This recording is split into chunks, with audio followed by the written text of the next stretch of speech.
Armanuary says, what communities are you in and who do you follow to keep up with all the AI tools? It's hard to keep up. Josh says, what's the best piece of advice you received about growing a digital marketing agency? Ali says, does anyone know of software that can run website audits and SEO reports at scale? I take all the leads I have for the agency, give them some spicy hot value that can be converted into a sales call.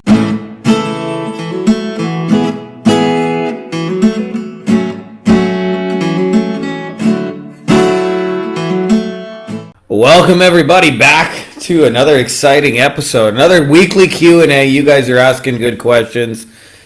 I, the degenerate of the group, am the head degenerate. Am hopefully sharing cool stuff that helps you guys out. Couple of just quick things before we're getting rock and rolling. I plan on going deeper on a lot of you guys told me you were interested specifically in what we've been talking about with the AI micro tools and all that.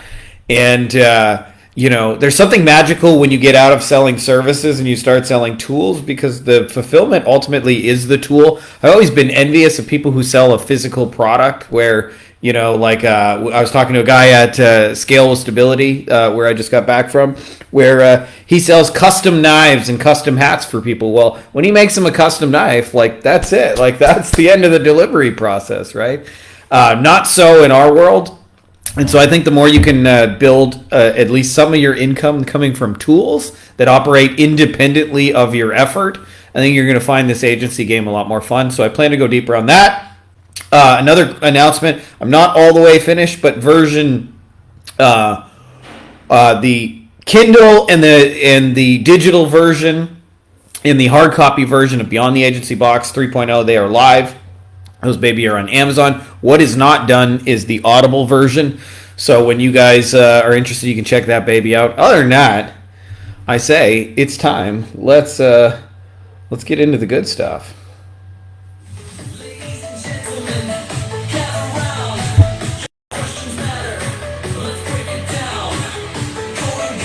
The Golden Guns Flex. Weekly Q&A. All right, it's that time where internet degenerates can rejoice as we start answering some questions. Let me just do our little intro. I always need a drink of water before I do that. By the way, I know it looks like I'm pounding coffee, but I like these things just because they're big. But I mostly just drink water. Ladies and gentlemen, boys and girls, children of all ages, Frankie Fihn proudly brings to you our weekly Q&A. All right. So our man, The Miz was up, and I thought this was probably one of the best questions that I think was asked in quite a long time. And Dave says, scenario, you run a solid sales call. The prospect doesn't say yes on the spot. Now it's in the follow-up. In your experience, what's the difference between follow-ups that close and ones that fall flat? I've got a few theories, but I'm curious what you've noticed. What makes the difference in your expertise? Tone, timing, structure, something else? Genuinely nerding out on this. And just so you guys know, Dave has been at this game 20 years, so Dave is not asking from a place of pure ignorance on this subject. So I'll tell you, this actually comes up more when you close through video because people have the autonomy to watch stuff on their own time. And I feel like more sales are won and lost in follow-up than actually on calls. And so let's firstly talk about what not to do, which is basically what everybody does.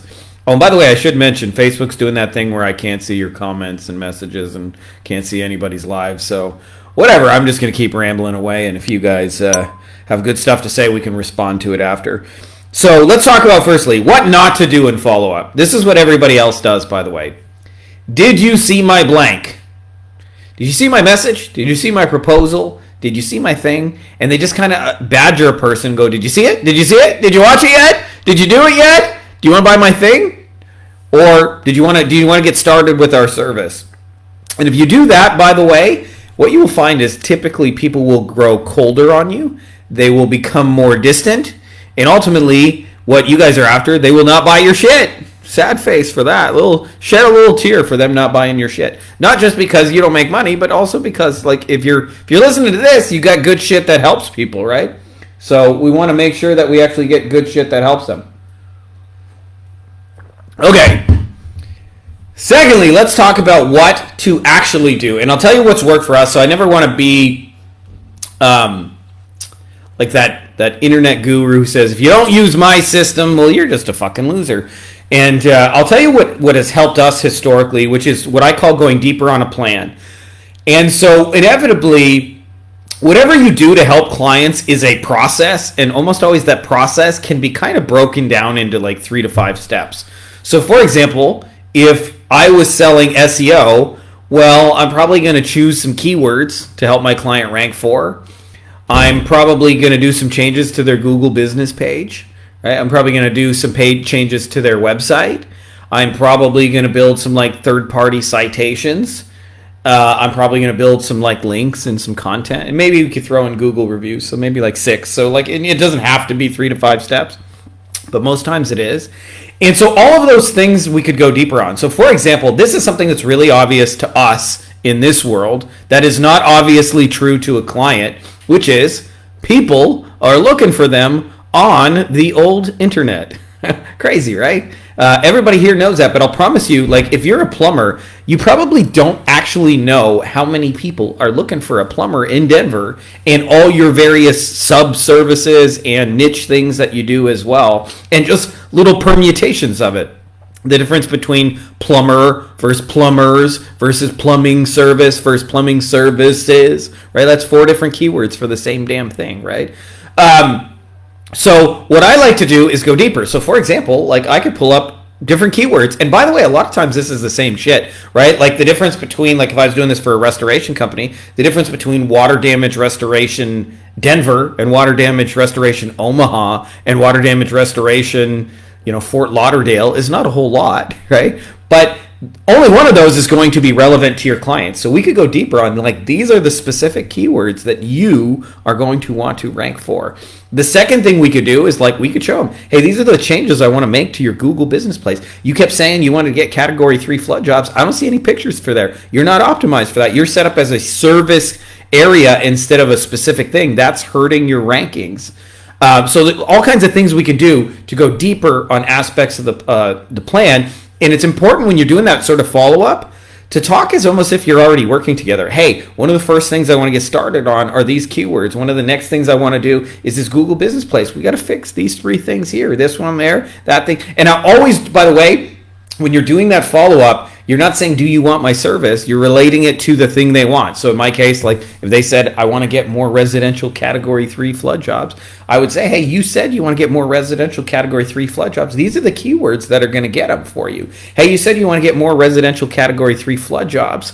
Like our GPP is not optimized for that. It doesn't mention that you do residential work anywhere. It doesn't have pictures of your residential work. So we're always relating what we do to what they want. And I should mention again, by the way, that it's doing that thing where I don't see you guys live. So, I'm sure I'll see your stuff after and all that good stuff. So anyways, I think that is the magic in follow-up, is not what everybody else does. So do you want to buy my thing? Did you see my thing? Did you read my proposal yet? Instead going, hey, I was thinking about working with you and how you wanted to get all these residential category 3 flood jobs. So I already got to work on the keywords that are going to be most relevant to it. I already started making some of the changes we need to make to our Google business place. I was already looking at, these are the 5 things I want to update on your website first.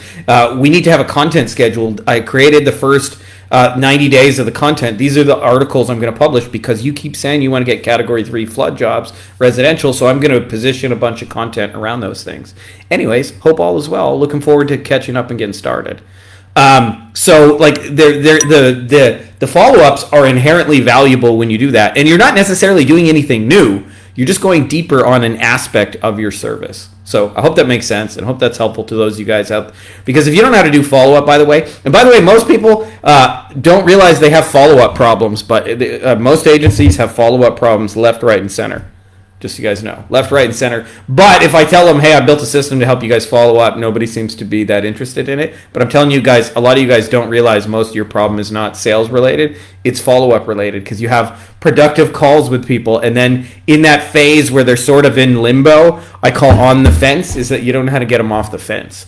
And that more sales are won and lost by people on the fence than there are sales won and lost by people who had some great call, in my experience. Anyways, hope that's helpful. Jason said something. Most offer creators are throwing spaghetti at the wall and hoping it sticks. I've been seeing this since I started in the online industry in 2011. Then they wonder why their appointments are all with people who aren't sure why they're there, don't know about the offer, say I need to think about it and ghost on follow-up. What are you doing to ensure your agency has an effective warm-up sequence, one that keeps wrong people off your calendar, make sure the right people know why they're talking to you specifically and not some other guy? Should we discuss details? So I kind of wanted to just elaborate because I thought Jason had a really nice post here about this, and I think a lot of you guys would benefit from this. So in our industry, by the way, there are some hidden metrics, and if you're not really aware of those hidden metrics, you'll tend to follow what I call internet marketer peacocking. So internet marketers as a whole love to do this thing where they peacock and try and look cool on the internet. 2 Comma Club Awards. Look at me, my rented Lambo. Look at me in front of the cool house. And I'll tell you, one of those vanity metrics is the number of people you put onto your calendar. It sounds cool in principle, but I'll tell you why it matters. If you could measure somebody's temperature out of 10, 1 out of 10 being, I have no idea who you are, I have no idea what you do, I don't even know if we're a fit, why I don't even remember why I'm on this call, that would be a 1. And a 10 is I've already done my research, I know who you guys are, I know what you guys do, I know how much it costs, I'm just coming to this call to figure out what we need to do to get started. That would be a 10. And by the way, and so I was going to say, by the way, I've had 10s where I think one of my ultimate 10s is a lady said to me, hey, Frankie, we saw you guys speak last week at the National Trial Lawyers, and to be honest, we don't even know what you sell, but we came here to buy it. How do I give you money so we get to work together? That's the easiest sales call in history. And I'll tell you why all this matters, okay? So what's better on the calendar, 100 calls or 6? And I'll tell you from my experience, I actually ran a funnel that was booking me 100 to 200 calls per month, every month, many, many years ago. And I want to say a decade ago. But that funnel, even though I was getting 100 to 200 calls every month, were with people who were no more than a 3 out of 10 on the idea of working together, certainly didn't know the offer, didn't know the price, and were 0% warmed up. And not that you can't close those people, but that's a long way to go from somebody who's 3 out of 10 and barely knows who you are to, okay, I'm going to give you $10,000 at the end of this call. Flip side of that is when I changed the funnel, I ultimately had only 6 people. 6 that would show up on average per month. Sometimes we'd have as low as 4, sometimes as many as 8, but on average we were averaging 5-6 calls a month. But those calls were all 8 out of 10 or more. And I'll tell you, we closed more sales and made more money with 6 calls than we did with 100 to 200. So that's why I asked the question, what's better, 6 calls or 100? And most people in our space, they look at the vanity metric of, I got more calls, ergo I'm doing better than everyone else who's not getting as many calls. But I'm telling you, the measure of success is not purely how many calls you get. It's based on, how warmed up are they to do that. And by the way, when you do the proper warming up, you don't necessarily have to do a call. So I did a whole video on this, and it's my favorite kind of authority funnel to get the top people in your market. And so what most people are thinking about when they just are so desperate to get people on calls that they don't think about actually getting them there only if they're A, qualified, B, know what you do, and C, know how much it is. I think at a bare minimum that people have to have at least a rough idea of those 3 things. Not that they have to know that you only do this for plumbers for exactly this type for $2,500 a month, but they should have an idea of what they're getting into before they jump on a call with you, or in our case, close on video. And so the way to do that is to at least have 10 to 15 pieces that go in front of them before they schedule anything with you. And this is counterintuitive because what most people want to do is they want to message a stranger and get them on a call because all calls are created equal. And therefore what ends up happening is they do a lot of calls with people who are 3 out of 10, but it's hard to go from 3 out of 10, like I just met you, to I'm going to sign you. I'm not saying it can't be done, but you got to be a really, really dialed in salesperson. As where if you put out the materials have more leverage, right? Like the materials, like if I put out 10 or 15 pieces that are doing the heavy lifting for me, then I let those materials sift and sort who's qualified, who has the problem I know how to solve, who can afford my solution, and those kind of things. So that's my way of saying, like, the easiest and best stuff to put out is what I would call your plan, right? In essence, you simply describe to people what you do to generate a result. And take them from their problem state to the outcome. And a lot of times people think if they do this, people are not going to want to hire you. And in practical experience, it's the opposite. So I compare it to, like, I'm hiring contractors down here, right? Like I wouldn't say like right now, but pretty frequently I have while I'm down here in Mexico. These are internet hands. Like, I don't know how to fix anything. They're like just little girly computer hands. And when I think about like say somebody's coming over to build me a deck. If they just come over and go, yep, I know how to build you a deck, give me some money, I'm going to be like, are you sure you know how to build a deck? Have you done this before? And I'm going to do what happens to a lot of you guys. I'm going to ask for case studies. I'm going to ask for proof. I'm going to ask for a testimonial. Because it doesn't really seem to me like I have no way of discerning, do you actually know what the fuck you're doing?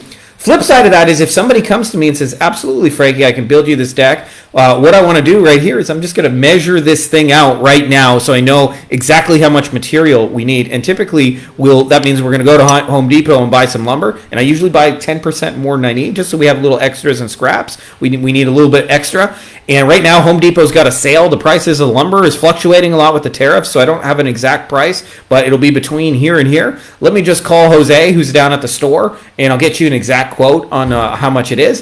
And if you tell me that's good, then the next thing what we're going to do is we're going to come out. I have availability on Friday. We'll go through and we'll have the team, and they will build the frame. And so we're going to put in some hammers and some nails. We'll build out the frame, and then once the frame's in place, then we're going to put all those finishing pieces. We will sand it, and we will stain it. You won't be able to walk on it for a day or two while we sand and stain it. But once that's done, once it's all dried, you'll have a brand new deck. You can have all the backyard barbecues you want.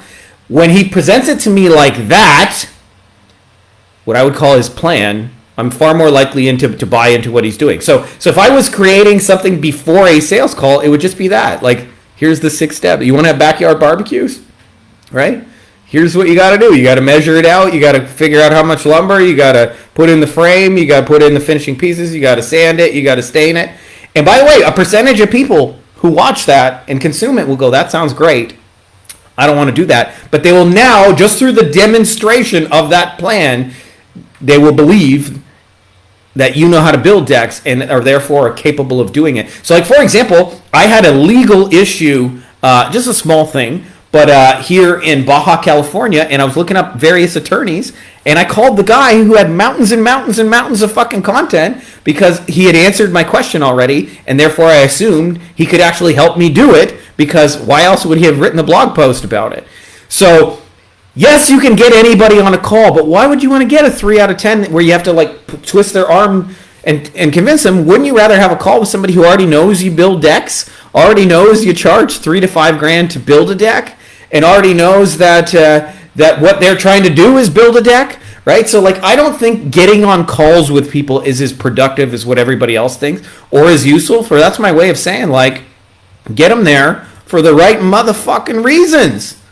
The right motherfucking reasons, right? So to Jason's point, like, a big secret of this is if you warm up people properly for a call, you will depend less on great salespeople. And if you take that further and have a great offer, you can hire almost anybody to be a good salesperson. The same way that, like, McDonald's doesn't depend on great salespeople to sell their Big Macs to be out of business. The offer does the heavy lifting. The commercials do the heavy lifting, right? That's leverageable.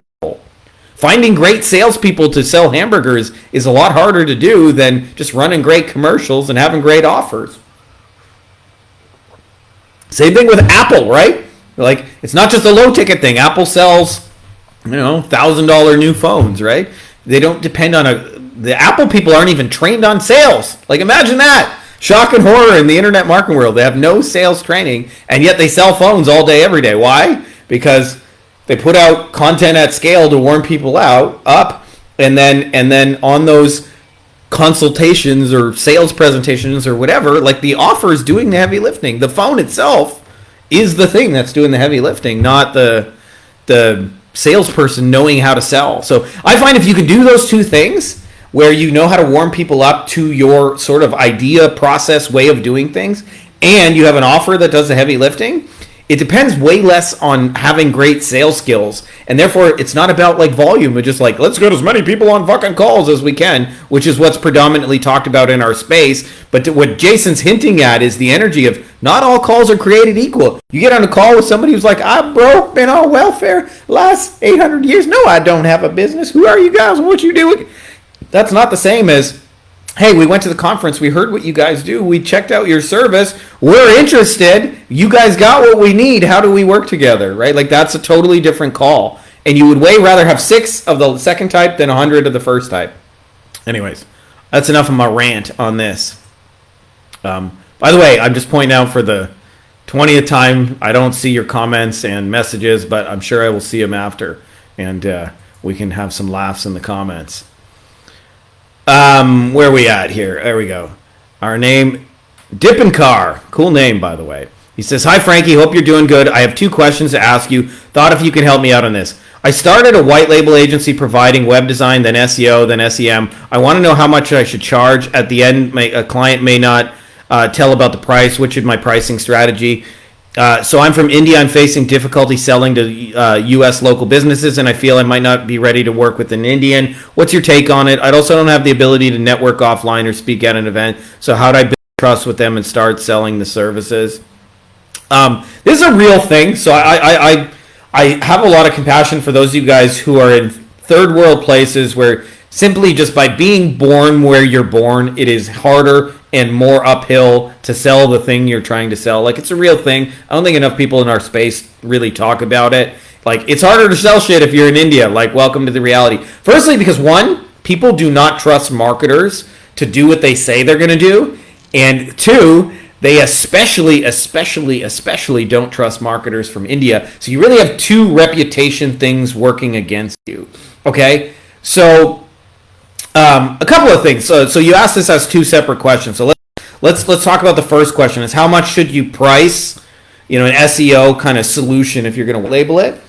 And there is a delicate balance for white label where you need to be able to charge enough that you can actually hire teams and hire people and be able to fulfill on what you're trying to do, but not so high that your white label partner can't make any money and therefore won't choose you in the first place. And I'm going to tell you guys, for most of you guys, that's probably in the $400 to $1,000 per month, kind of depending on the complexity and like competitive nature of the solution. So, if I'm trying to rank a plumber in New York City, like, that's probably going to be closer to 1,000. If I'm just trying to rank, underwater basket weaving in a small town, that's going to be on the small side. But you need to be in the price range where your white label partner can make money, but there's still enough room for you to hire. It's a delicate balance in there. I'm not saying there's a perfect answer for that, but if I was in your shoes, I would check out some of the pricing of some of the top white label partners in our space, like Agency Elevation and Lane Houck and Quantum Agency, and just kind of see where they're at, and because they've already had to figure out that exact challenge. Secondly, let's talk about the bigger thing, okay? You're in India, people don't trust you, okay? That's how it is. And I'll tell you my experience to give you an understanding of where that reputation is earned, because if you can call out the elephant in the room and say, like, hey, I know you're worried about this particular thing happening, and that's why I'm doing it this way, it will be less of an issue, okay? So I'll tell you, like, I've hired more than 1,000 people, 1,000 of them, like a literal 1,000 of them on Fiverr. I was checking my stats over the years. So, like, a lot of people, and a lot of those people, I'm not saying all of them, but probably more than half, or maybe around half, who I'd say, are from India. So let's call it 500 people from India. And I'll tell you, when I have a question before money is exchanged to somebody from India, They get back to me in 5 minutes. They're really, really fast. No problem, sir. No problem, sir. No problem, sir. No problem, sir. Everything's no problem. After I have given them money, the number of people who have told me, "Oh, I'm sorry, I'm really slow, and I got 3 days to get back to you because my mom was sick." It's amazing to me. Like 500 Indians I've hired, like 300 of them had a sick mother at just that exact time. I got a toddler screaming in the background, by the way. That's part of the joy here. So the sick mother's just like a real like excuse, right? That just comes up again. Everybody just happens to have a sick mother after they can't fulfill on it. So that's what everybody's fear is. Like they're gonna hire you, you're just gonna disappear, and you're either gonna give them nothing or some low quality shit. Like I hired some guy to do. Part of the reason, by the way, is the slow release of my Kindle. Is I didn't know how to do it, so I hired a couple of different people, and a couple of them were from India, and just a couple of them I like hired, and they didn't. They kind of like half-ass did it, and I'm like, I'm not here to make a half-ass book. Like, just fix the formatting things, and they didn't, so I didn't publish it, and I spent money on it, right? And so I will never work with those people again. And so this is why what you have to do, in essence, is either one of two things: massively shrink the size of commitment you're asking for somebody to work with you, and or be okay with being paid second. If you're okay with being paid second, it would be a lot easier to trust somebody from India. Now, having said that, that doesn't mean I would work for free. Everybody assumes that what I'm saying is being paid second is like do a bunch of free shit for people and just help them out. Only the right people. So like if there's an agency coming to you that's got 20 clients and they're thinking of outsourcing, I would say something like, hey, why don't you just give me one of those SEO people, and why don't you give me like 2-3 weeks, and I'll show you some movement. And if you like, at the end of that, we can talk about a long-term contract on that. But for now, like, you don't have to give me anything. Let's just try for 2-3 weeks. What I will need is access to those things, and I'll prove to you I know how to actually fucking rank this shit. Now, mind you, in 2-3 weeks, I'm not going to save the world, but I can show you movement in the right direction. Would you be down to try something like that? Right? So you're going to have to prove your worth first. And a lot of people freak out when they hear this, by the way, because like the common wisdom in the SEO space and agency space is I don't do anything unless I get paid first and blah, blah, blah. You know what operates like that in the world? It's called a fucking job. You work an hour, you get paid an hour. You work 2 hours. Entrepreneurship is a lot of times you create value for other people and you get paid many, many, many steps later. And so if you're okay with doing a little bit of upfront effort to help other people before you get paid, that will take a lot of the scary thing away. And like I said, don't just do this for anybody on the face of the earth. Only people who are like ideal and the right fit. So like I said, if an agency's looking to outsource 20 partners and they have 20 clients they want to outsource, I'd say, hey, let me just do it for one of them for a little while and just show you it works. And that's how it opens up to something bigger. Because the flip side of that is, just so you know, I have a couple of Indian people in my world that I've referred a bunch of stuff to that I've used for years and years and years and years and years and paid them many, many, many, many, many times. So it's not all bad news, right? Like you can be the Indian guy who gets paid, but you just have to deal with the fact that people aren't going to trust you up front. So you have to be willing to do something to earn their trust before you ask for it. If you try and do it the other way around, you're going to make your life really, really miserable. So anyways, hope that's helpful. Our man Ueri says, what communities are you in and who do you follow to keep up with all the AI tools? It's hard to keep up. I actually just had this talk with Jonathan Mast at Scale with Stability, and we are both of the opinion you do not need new tools. You need to better figure out and how to use the tools you already got. So having said that, I mean, you can stay up to date on the tools, and I just joined, like, I'm in Jonathan's community. That's really it. I'm probably part of a couple other ones. I'm part of another one for N8N, which is a thing like that. But for the most part, like, 98% of what I'm doing is with ChatGPT. Just so you guys know, I'm building standard operating procedures and things like that. This is my big thing, is start with a manual process that's working and then figure out how to automate it with AI. What everybody else is doing is they get enamored with fucking tools. And they want to like play with tools. And what happens is I meet motherfuckers who spend weeks and weeks and weeks fucking with tools and don't get anything of substance done. The flip side of that is, like, I just did one of these. Like, for example, I do a weekly mastermind call. And one of the things I have to do is, after I do that, I have to upload the call. We get a transcription of it. I have to make a post. That's a manual process, by the way, that's already working. So now I'm asking myself, how can we automate what we're already doing manual? And why this matters is because most people do the opposite, is they start the tool and go, how do I go use this tool? But I think tools are only as useful as understanding what you're trying to build. In the same way, like, if you're standing on a golf course and I hand you a driver, like the one that hits the ball really far, sometimes that's going to be the most useful club that I could possibly hand you. But if you're standing there putting and you're 3 feet away from, like, going in the hole, and I hand you a driver, you're just going to smash it and go past where you're going. So that's why I say you have to start with what you're building and who you're doing it for, and start with a manual process. And this is a thing I feel in our space, like almost everybody gets backwards, is you start with a manual working process and then you automate it. And everybody wants to skip straight to automation because automation is sexy. It means I don't have to do anything. It means it runs in the background continuously. But you know what happens when people skip straight to automation? I get motherfuckers who message me every day of the week and say, I'm sending 10,000 outreach messages badly and it ain't working. And how do I automate it so I can send even more bad messages? And they didn't start with a working message. So, like, if I was going to do that, I would message people manually and wait till I got it dialed in and see how many follow-ups were required. And I would tweak that process. And it would probably take me 30, 60 days of fucking with it. But at the end of 60 days, when I got it working, then I would strap some automation to it based on what's working. How many follow-ups did it take? What messages actually worked? Did we personalize? What did we say here, do here that caused the person to want to move towards us?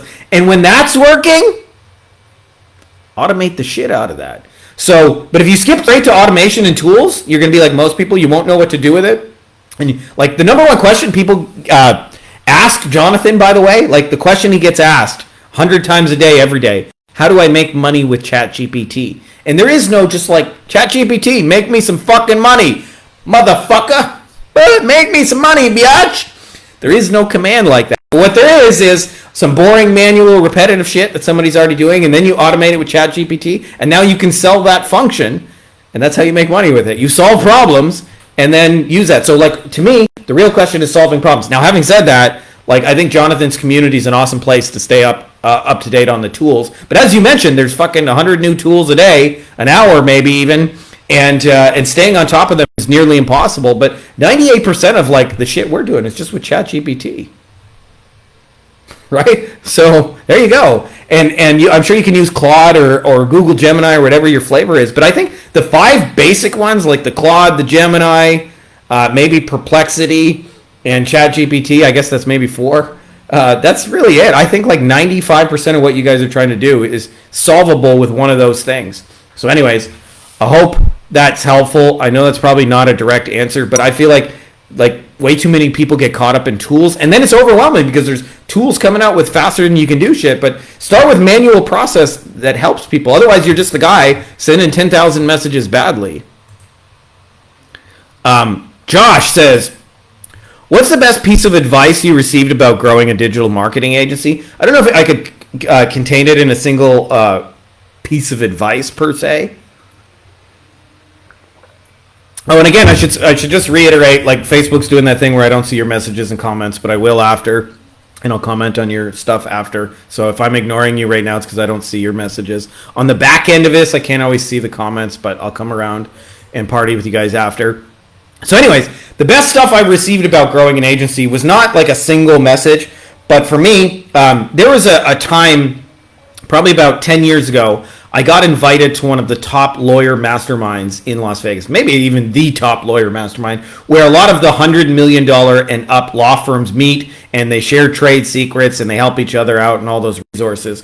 And we also had some of like Dan Kennedy's consultants in there. So there was just like, some really, really high level people in the room. And they invited me, by the way, and I was much, much, much lower on the totem pole than the rest of these guys at the time. But they invited me. The guy who ran the mastermind said, I want you to be there to help us out with SEO.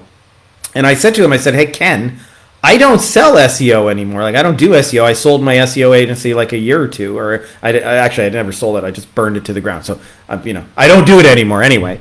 And he said, that's exactly why I want you. And I said, what do you mean? And he said, well, none of us are technical enough to understand SEO, and therefore we don't really know who's telling us the truth or not. It's all very confusing to us. And if we bring in an outside expert, they all have a solution to sell us. So they're going to tell us that their way of doing things and their solution is the best. And we just need somebody to tell us in plain English, are we getting our money's worth, and should we keep using this company? I said, well, I can do that. That's easy, right? Run an analysis. I'll know within 2 minutes whether or not you're getting your money's worth. Just, looking at the trends and what they're doing and all that. All right. So I sat in those rooms and listened to a lot of the top lawyers share their kind of best trade secrets. And eventually what I came to realize is that their stuff was our stuff. Like, really, 95% of being successful in a service business is the same across any service business industry. So they would say, hey, people don't really understand what we do, so we have to proactively communicate and give them updates. I was like, people don't really understand what I do, and I have to proactively communicate and give them updates. They said, we have to do onboarding, and it really, really helps if we welcome them in style. And I'm like, hey, I have to do onboarding too, and it really, really helps if I welcome them in style. And we went through every aspect of the business, teams, hiring, systems, and the more I sat there, I was like, that all of that was true. The only difference was you guys do legal services that people don't understand, and we do marketing services that people don't understand. And so eventually what I came to realize is that all the stuff that worked in the legal industry worked in our industry, and that's where, just being real with you guys, the second chapter in my book is called The 5 Stages of Agency Growth. That was originally the 5 stages of law firm growth, and I just figured out the little 5% that was different. So what you'll find is, Jay Abraham said, a lot of people think he's a genius for all the marketing stuff he's figured out, and he's like, a lot of times I just see what works in one industry and notice people over here in another industry don't use that system, and so I take what's working over here and bring it over there, and people go, oh my God, that's the most amazing shit ever. You're a genius. If you guys think about all the fast food today, fast food actually began because pharmacies were the first people to have drive-through windows, and somebody got the idea, why don't we take a drive-through window for pharmacies and stick it on a restaurant, and we'll blow it up, right? We're the first person who did that at a restaurant, which I don't know who it is, but they were probably like, oh my God, that's fucking genius. In reality, they just noticed something over there and brought it over. So that's my way of saying the best stuff I figured out from the top law firms. I watched how they onboarded. I watched how they built teams. I watched how they systematized it. I watched how they generated leads, followed up with them, closed them, automations to follow up, systematized the business, et cetera, et cetera, et cetera. And it was a quantum leap forward for us because I was like, man, everything you guys are doing, I need to do. It's just a different flavor of the same kind of ice cream. So anyways, I hope that's helpful to you guys, because if you guys understand that, any successful service business, whatever they're doing that works, applies to you. Because I'm telling you, high-ticket service businesses, regardless of what the deliverable is, has more in common than different. If you looked at a high-ticket air conditioning service business, one that's doing well, or a carpet cleaner, you would find more in common than you would find different. If you looked at a high-ticket accounting service that was doing really, really well, I bet you would find more in common than you would find different. You would find that their business model is 95% the same to ours. So that's my rant of just saying, you guys, this is less about trying to figure this out and identify what's already working, and then figure out how can I take what's already working somewhere else and apply it to my own thing. And I think you'll have bigger quantum leaps forward than what most people do. All right, this is the last question. As I mentioned, I'm not seeing all the questions showing up or I'm not seeing your guys' comments or whatever showing up in the back end. Facebook's doing that thing, but I will after come by and reply to what you guys did. So, Ali says, does anyone know of software that can run website audits and SEO reports at scale? I'd like to take all the leads I have for the agency, give them some spicy hot value that can be converted into a sales call. Ali, I love this question because this is the right way to use tools and automations, right? This is the right way. It's how do I deliver value at scale, actually help people, not how do I send 10,000 messages badly, which is usually what I get asked more often than not. So we used to do this thing back in my last, so I had a co-op job back in university, which meant like it was kind of like an internship but paid. So you work for a company, and I remember one of the things they were doing is they were trying to bring in these Japanese manufacturing, and we had some of the biggest breakthroughs ever. And what you do in Japanese, like or at least the Kaizen manufacturing that we learned, is you literally map out every little step of a process in like minute detail. So one of the things that like we did is we would map. Guy's got to pick the thing up. He walks over there. He puts it down. Then he walks back over here. And I remember one of the biggest breakthroughs that we realized is that there were two machines a guy was using at the start of like their process for making things. And he was walking back and forth like 200 times a day between those two machines. And they were like somewhere like 50 to 100 feet apart. And we came to the realization, what if we just put the machines closer together? Why do we need to pay this guy to run laps back and forth? If we put them closer together, it stands to reason it's going to take them less time to load up the machines, and we're going to get more productivity out of them, and we're going to get more parts out the door, which makes the company more money and less time paying this guy walking. And until we mapped out that process, it never really occurred to me that you could actually make an entire manufacturing facility like 20% more productive by just removing how much the guy had to walk. Like, just walking. We're not talking anything crazy. And so what I would do if I were you is I would probably map out what is a spicy hot value SEO take. Are you running analysis on like something like SEM Rush? Are you using ChatGPT to like show them their keywords? Are you analyzing their website? Are you analyzing their Google Business Place? Are you checking out reviews? Like, what actually makes it spicy hot value? And then I would try and figure out how to automate that in a tool like N8N, which for those of you guys who aren't familiar, it's kind of like Zapier, whatever you call it. It's like that for AI. It allows you to chain together multiple steps into a single function. So you can go, step one, go find the client's website. Step two, download the website to this app. Step three, run an analysis on all these details on looking for, are they optimized for this keyword or that keyword. Step four, generate a report. Step five, translate that report to plain English. Step six, send it to them. You know, like you could do all that inside of N8N. I'm not super familiar with the inside of the tech. We have people inside of our world that just do this stuff for us. So I don't necessarily have anyone who I can recommend to do it for you, but my understanding, it's all very doable inside of N8N. So I like the question a lot. It's like, you know, how do I actually make it valuable for people?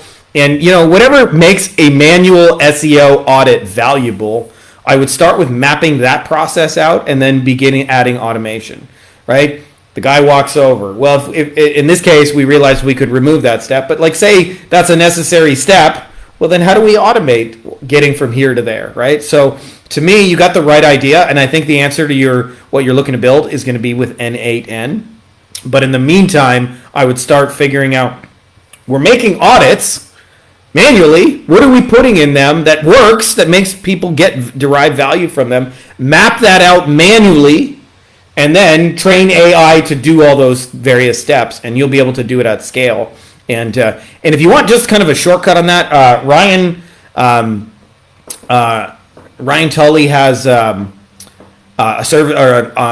software called PitchLane, and PitchLane allows you to create an SEO report, and then what it'll do is it makes like a video analysis, and it allows you to like sort of like Photoshop, but not Photoshop, the client's website into the background and their stats. So you can be saying over here, like this, how many links you got. And as you can see, like over here is how many your competitor has.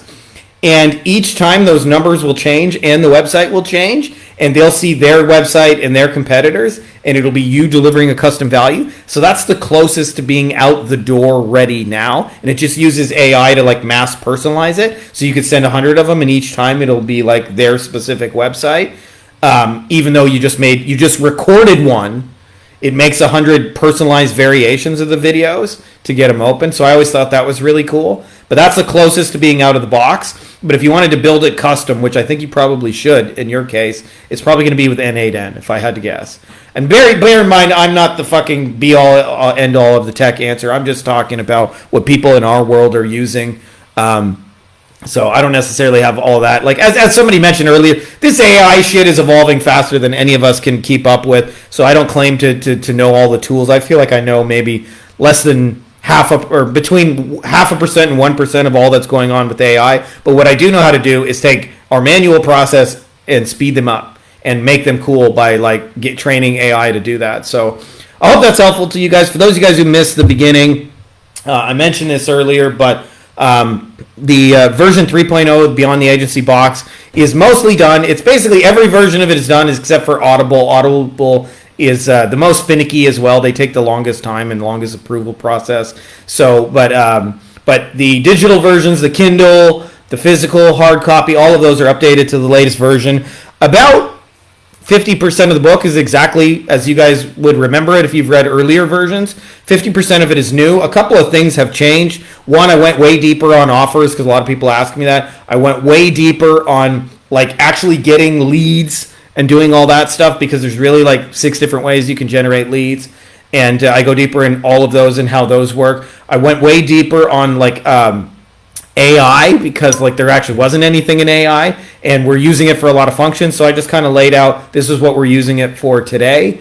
And there's probably some other things, but my tired travel brain is forgetting. But if you guys are interested in that, if you guys just want a PDF version, just let me know. I'll just give you a free PDF version. You don't have to like go pay for it. But if you're like me and I like physical books, I'm not a read from a PDF kind of guy personally. So if that's you, what you want to do is go on the old Amazon, get an updated version, which is to the latest and greatest, as I mentioned. So that's all I got for you guys in this video. I appreciate you guys. Happy Monday. Much love. And as always, may the force be with you. Buy my book, or I will replace your entire Spotify playlist with Nickelback covers.